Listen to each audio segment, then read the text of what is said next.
Oe no re te iwi ki tētahi kaupapara waki ai nei, kua mate te tohunga whakatere, wharau waka hourua hoki i ngā hane kare o te Monanui Kiwa mau Piaru.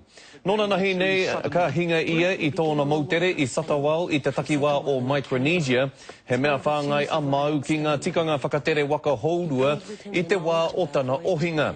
Ia whina ia i etahi atu ki te whakatū i te rōpū whakatere waka o Poronihia, nā no hoki i whakaako, i whakara ake te mahi whakatere waka ki roto o Hawaii me Aotearoa.